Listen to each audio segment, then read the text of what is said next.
Hi, welcome back. I'm Samba from Career Booster Technologies, and this is in continuation with my earlier video on the IP layer or the network layer, where I discussed about IPv4, IPv6 headers, and then the format of the IPv4 addresses, and in general what a layer 3 does, right? So this video focuses on what you call IPv4 subnetting. Okay. So before I go any further, I want to really tell that, this is more like a mathematics. Okay. So if you can keep that in mind, subnetting becomes a lot more easier. No doubt it is related to the networking technology, but in end of the day, you have to work with some numbers, both in decimal and binary, and then you have to take a larger number and subdivide them and then identify like network IDs, the usable address range, and also what you call the broadcast addresses. It's more like a mathematics. I think if you treat it that way, it becomes a lot more easier for you to understand this topic. So IPv4 subnetting is a very critical task, okay, a critical skill, I would say, especially if you are in a planning situation, or if you are troubleshooting any network, uh, because often you end up with a particular network ID which has large number of hosts in that, and because one address range in one network cannot be used for another network. You have some leftover values in one network, IP addresses lying unused. You want to use them for a different network, it is not possible. It's just like our addresses of our homes, right? Depends on the location where you are. So a host machine in a specific network need to have an address within that range only. So, but the challenge actually is the classful addresses, the default network IDs have large number of hosts in it. You may not use all of them. A lot of them will lie unused. So as a result, what we need to do is we have to subdivide them. So this topic is all about that. So let's begin with a slide which we have seen last time, where how the IPv4 addresses are classified into different categories. So we picked only the unicast here. So unicast addresses are classified into three classes. So you have a class A, which is 1 to 126, okay, the first byte, and more importantly, the number of network bits is 8 by default, right?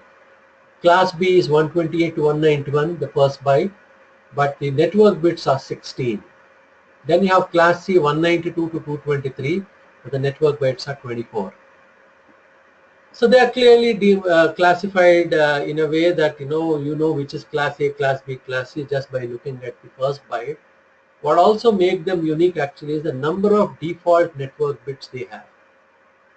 So if you compare them in terms of the number of networks and the number of hosts per network, they look like this. For example, in a class A, you have just 8 bits for the networks, and within that 8, the values allowed is 1 to 126.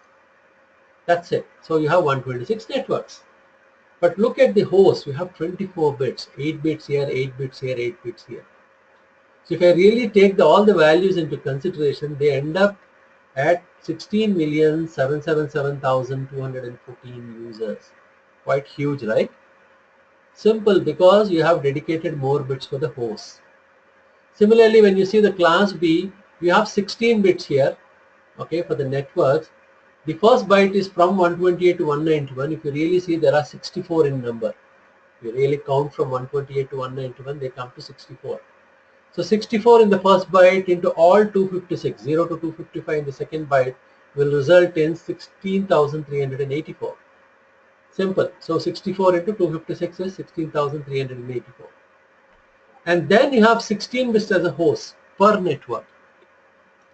So you have 65,534 hosts per network. Quite less from the class A, but still significant enough. It's a quite large group. Now class A is a bit opposite to class A when it comes to the host and network bits distribution. The first byte though it starts from 192 to 223, which amounts to 32 values, but you have 2 more bytes or 16 more bits as the network bits. So as a result, 256 into 256 into 32, which is nothing but 2097152 networks. 2 million networks possible because you have more network bits. And the host bits are just one byte, which is 256, but two values will go away, one for the network ID, another for the broadcast. The address range is 254. So that's how they stand. Now, like I said in my previous slide, the challenge here is each network is of so much of size. If you use one of the values, for example, if I say 1000, there is a network I have chosen, and I started assigning the values of that range to a network. Maybe that network has 10 devices, 20 devices, maybe 100 devices. I go on assigning the addresses to them 1001, 1002, like that. So after I finish assigning to all host addresses, I have still a lot of values left, right? 16 million values are left there. I just used only 100 of them. Can I use them for another network separated by a router? No, I cannot use. So what happens to those rest of the values? I'm afraid they are left unused. In no way in my lifetime or anyone's lifetime that specific network will grow as big as 16 million users. That's virtually not possible at all. So somewhere we need to do something to ensure that all address values are used as much as possible. Another way to look at it, waste as less addresses as possible. The only way is that if I get a class A address, I borrow some of the bits from the host bits and convert them into network bits so that I have more networks and less number of hosts per network. So the question is, how many bits should I borrow? How do I know how many bits should I borrow? Now in that front you have three methods to follow. So there will be three videos. So first video, this particular video will speak about the first method, followed by another two videos which tells about the second and third method. So we'll see how are we able to convert some of the host bits into network bits, and how are we deciding how many bits to be converted from host to network, and thus subdivide them, make the network size a lot more reasonable, lot more closer to the actual requirement, so that the other values which are otherwise lying unused can be used elsewhere. That is all the subnetting is all about, right? So let's step into the first method. So I have taken a sample network here. So this network has 9 networks. That means you have like network 1 with 200, network 2 with 150 hosts, network 3 with 100, network 4 with 50. And I have like 5 WAN links. WAN link is nothing but router to router connection with just 2 hosts, right? Two hosts. So idea here is that we have 9 networks possible. If I don't do subnetting, then I have to use 9 classful network. Even if I use class C, everywhere I have 254 users, right? As per my previous slide. So 254 means you won't use 54 here, you won't use 104 here, 254 minus 150. You won't use like 254 minus 100 is 154 here, and here you don't use 204 addresses. They are lying unused. And it becomes even worse when it comes to these networks where they need only 2 but you have 254. The rest of the values you cannot use anywhere else. Now that's where the subnetting comes into picture. So the first method focuses on number of networks you need. I walk into an organization, I've been given one classful address to me, class A, B, C, whatever is it. And then they say, boss, here you have 9 networks to take care. So go ahead and then start planning it out and assign IP addresses to each of them and ensure that there is no overlap. Overlap in the sense, if I use certain addresses in one network, I should not use same range in another network. They have to be exclusively different from each other. Excuse me. Yeah. So here the concept actually is I decide this subnetting. I decide how many networks I need. That is the basis for subnetting. So once the subnetting is done, because I'm going to divide them equally, the host bits are always going to be same for each network. The size is same. You will realize this when I do this exercise further. Okay. What I don't care at this moment in this method is how many hosts are there per network. So it's like when I have too many addresses with me in the host, I have the confidence that even if I subdivide them as much as I can, whether I need 9, 10, 16, 32, whatever is it, okay, I still have lot many addresses for each network. For example, someone gives you something in abundance. So let me say someone has given you a box of chocolates. He has given you too many chocolates, maybe 500 chocolates. I'm just giving an example. You look into your house, a number of people are there, you just divide them. How many people are there? 5. So we just divide them and give them, right? Because you know that even if you divide by 5, each of them will get 20 chocolate, which according to me is good enough, right? So when you have something in abundance, you don't care for the network size. You just say, okay, I'm going to divide it into so many parts and then use it. That's it. Of course, there'll be a method where you are conscious of the what do you call the network size. That's another method. But in this method, I don't care. I'm just see number of networks I need and I divide them. That's it, right? So let's take an example. I'm taking a class B address, which is 150.100.0.0.255.255.0.0 is the subnet mask. What does this tell you? This tells me that this is only one network because the network is 150.100. What is the second network? 150.101. That means the network portion has to change. But as long as my first 2 bytes remain 150.100, it is one network for me. Since I have 16 bits as a host, I have 65,534 what do you call hosts possible. That's way huge, much higher than the combined requirement I have. If you just add up all the net hosts here, 200 plus 150 plus 100 and all that, it comes to 510, 510. Okay, just 500 plus, I have 65,000 of them. So I can easily subdivide the way I want and yet satisfy each of my network easily. So how do I go about it? So if I see from a binary point of view, there I have 16 bits for the host. 16 bits for the host. That's way too high. Why do I need so many? I can happily borrow some of the host bits and convert them into network bits and make each host machine in this network believe that, boss, the network bits are no longer 16 but 16 plus 4, 20. I have to say that, right? So I start now my exercise by going by the first method. I say, let me understand how many networks I need. I need 9. Okay. The number of hosts per network, I don't care because I have enough now. So I just divide them and then I'm sure that each network size is good enough. Number of bits to represent 9. That's how I decide the number of hosts to be converted into network bits. So how do I do it? I convert 9, which is a decimal value, into a binary value. So what do I get? I get 1001. So you have 4 bits, right? So you have 4 bits which can represent 9. That is the number of bits I'm going to borrow. And here is how I do it, right? So I have this address with me from the ISP. That is my original subnet size, which is 16 bits. Now with this exercise, I'm going to borrow 4 more bits. So 16 plus 4, 20. So that my subnet mask also will change. This is all ones indicating that this is a network. And 4 more ones indicating that these 4 bits are network. Rest 12 bits, 4 here and 8 more, are nothing but my host bits. So my new subnet will increase. So first I decided number of bits to borrow. How do I do that? Look at the number of networks I need. Convert that number into binary. Look at how many bits that is required to represent that. In this case it is 9 and the number of bits required is 4.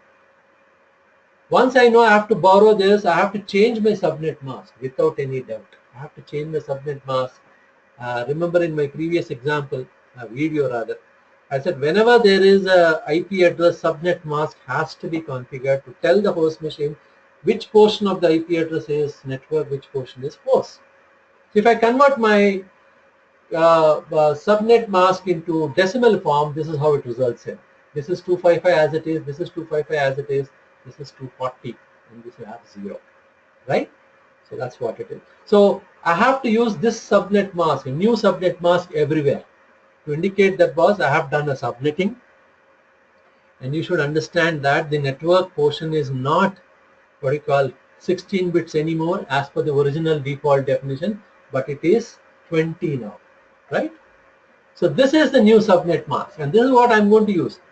If you try to use the old subnet mask, I'm afraid then all 16 will be treated as hosts, and you cannot use the values in different networks. Here at least, as long as I can keep this much portion as different from each other, I can use it. But if I don't use this subnet mask and end up using 255, 255, then even this becomes host bits. I cannot use the range of values in different networks. I have to go for a new classical address. Okay, so I have 20 bits now as a network portion. So if I really watch the network and subnet portion and the host portion, they span out like this. So you had the original 150, which is anyhow given by the ISP as the subnet mask. But since I'm adding 4 more bits as a network bits, I didn't add, actually I borrowed it from the host machine. If I look at the network portion of 150, 0000 and then 0001, if I just do this, each time whenever the network portion is changing, remember the network is 20 bits now, changing, I have a new network with me. Now when I assign network 1 addresses 200, okay, I assign with 150, and rest of the values will be different for each of the hosts there. How many values I have? I have 4094 addresses available. Quite sufficient. Like I said, that's the reason I don't care for the number of hosts per network in this situation. So I have all my 9 networks. In fact, further also possible. Totally 16 networks are possible. But let me stick to the exercise what I am doing. So what is important actually is the subnet mask. Remember, only when you have 255, 255, 240, the host machine will believe that 20 bits are the network and others are hosts. So let's start looking network by network and identify the details of each network. Okay, so that's the network portion. I'm just once again highlighting here.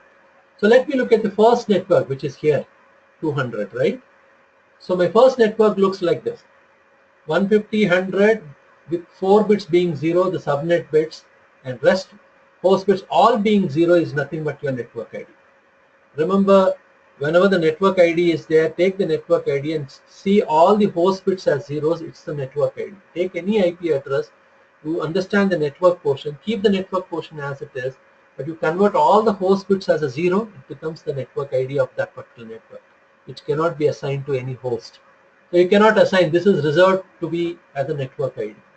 Similarly, if I make all the host bits as 1, it becomes a broadcast address. But this address will reach out to everyone. So that's where you have what you call the last value possible in a subnet.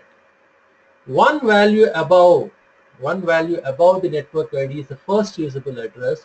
One value below the broadcast address is the last usable address. So this is the range you have. If I convert these into decimal form, they look like this. So this is 150, this is 150, this is 150, 254. This is nothing but 15 because the network bits are same, but the host bits are all becoming 1 here. And then the last value where all host bits are 1, it is 15255. So this is my first subnet. 1500, 00 to 1500, 15255 is my first subnet. So I just mark it here separately and have satisfied my network here. Let me go to the second network. So this increments to 0001. Remember previously it was 0000. Now it is 0001. Rest of it remains same. By keeping this network portion intact, if I make all the host bits 0, it is network ID. If I make all the host bits 1, it's a broadcast address.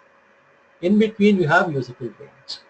If I convert them into decimal, they span out like this. So the first value ID is nothing but 150, 16, 0. The last value 150, 000 and 5 ones and then 8 ones, it becomes 31255.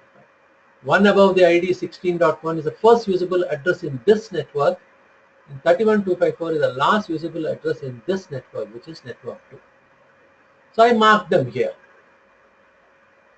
So I progress to the third one, right? So it becomes 0010. So earlier 0000, then 0001, now 0010, which is nothing but network 3. Rest of the story is same. Keep all host bits 0, network ID, keep all host bits 1, broadcast address, and the first and last are nothing but 1 above the ID and 1 below the broadcast address. In a decimal form, they look like this. So I have got my network 3. So I take a. Remember in the beginning slide when I was introducing the first method, I said the network size will be same. That is true, right? Because every time we have 12 bits only. In every network, 12 bits are the host size. If the host size are same, remember, if the host size are same, then you see some sort of a pattern emerging here. The first network ID was 150.100.00 in decimal. The next network is 150.100.16.0. That means the third byte has jumped by 16. That means 0 plus 16 is 16.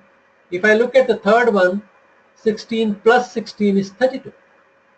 Right? 16 plus 16 is 32. What would be the fourth network? 32 plus 16, 48. And you take the ID, the first usable, last usable, and the broadcast address, they exactly increment by 16. 0 plus 16 is 16. 0 plus 16 is 16. 15 plus 16 is 31. 15 plus 16 is 31.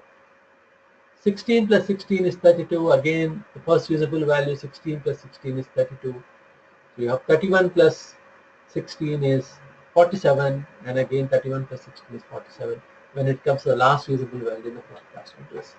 Now here you have a temptation to jump. You can do, provided you are very clear. So why should I do all this binary exercise again and again? I just get one or two values and then start easily writing the address range for each of the network. You can do it, but be careful.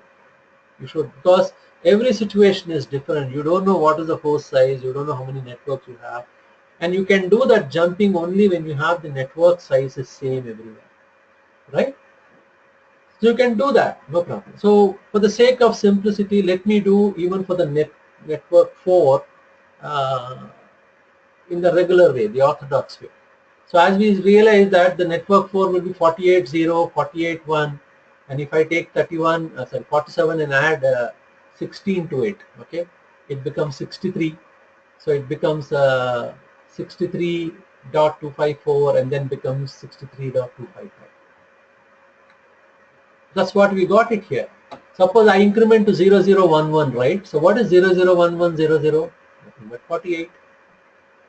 And this is also 48. And when I say 00 and then 6 ones, it is 63 and 63. Right? You have to do one or two in a normal way and then get assured saying that now it's a time to jump. So I think we have reached a stage where we have seen 4 networks with a clear pattern where the numbers always jumped by 16 for a simple reason, because the host size is same every time it is 12 bits, right? So if you really now see the rest of the networks, these are the 4 I already got. What should be the next one? 48 plus 16. What is that? 64. So I got the 64 value. The rest of it follows. If I add 16 to 63, it becomes 79. Okay, relatively, like 63, 79. What should be the next value? This is network 5 for all these remaining networks I'm marking. 64 plus 16 is 80. So I get 80. And rest of them 79 plus 16, 79 plus 16, I get that. After 80, it is 96, adding 16 to it. And then finally, sorry, 8th network is 112 because 96 plus 16 is 112. And finally, I have 128 as my ID. So what happened now? Actually, I got my 9 networks with same 150.100, same 150.100. I didn't go for another classical address. So what I did, I took this whole big one network and subdivided them into 9 networks. It can give more. It can give 16 networks. So let's see what we have achieved. Okay, this is what we got. Okay, 150.100.00 to 150.100.255. This is what we got as a whole range, which is nothing but one network, just one network. But by subdividing, by borrowing 4 bits from the host bits and converting them into network bits, same range I divided them into 16 networks, of which currently I'm using up to 9 only. So up to here I'm using it, right? So, but there are still available in case more network comes up, at least have some room to space. So the wastage is lesser. I won't say there is zero wastage, but at least it is lesser than compared to what we did earlier. Instead of buying 9 such IP addresses, we just used one of them, subdivided and achieved a a subnetting result, wherein which I can save a lot of addresses and then yet make them look different from each other, all the network from each other, right? So it's now time to practice. Like I said, there are some practice for end of every video. So you have some practice, some exercises here. You can pause the video, take a look at each of them. So you have a class A addresses here, 1 and 2, class B addresses here, class C addresses here. These are the default subnet masks here. But I've given you a requirement saying that I need 10 networks, I need 15 networks, I need 12 networks, 5, 6, 8 like that. So go for the first method. Just look at the number of networks you need, convert them into binary, you know how many bits it requires to represent that number. That many bits you need to convert host to network. And then keep on incrementing the subnet portion one by one and realize the various subnetworks. Okay. So if you want to see my video again and again and again, please do that. So that you get a good practice of it and then do it. You can take many other practice exams by yourself. You take a IP address of your choice and then give a requirement of how many networks you want to divide it into and practice it. Okay. So especially if you are appearing for a CCNA exam or if you are in an assignment where you do a lot of planning or troubleshooting, this exposure is a must. And like I said, it's a mathematics, right? One key aspect of any mathematics is practice. You practice more, you won't commit mistakes. Maths is not about not knowing. You may know it. But the challenge with the mathematics many a times is doing mistakes. So when you actually practice it, one thing you solve them faster. Second thing is you make lesser mistakes. Okay. And thank you and see you in the next video where I'm going to discuss the second method on how to subnet it.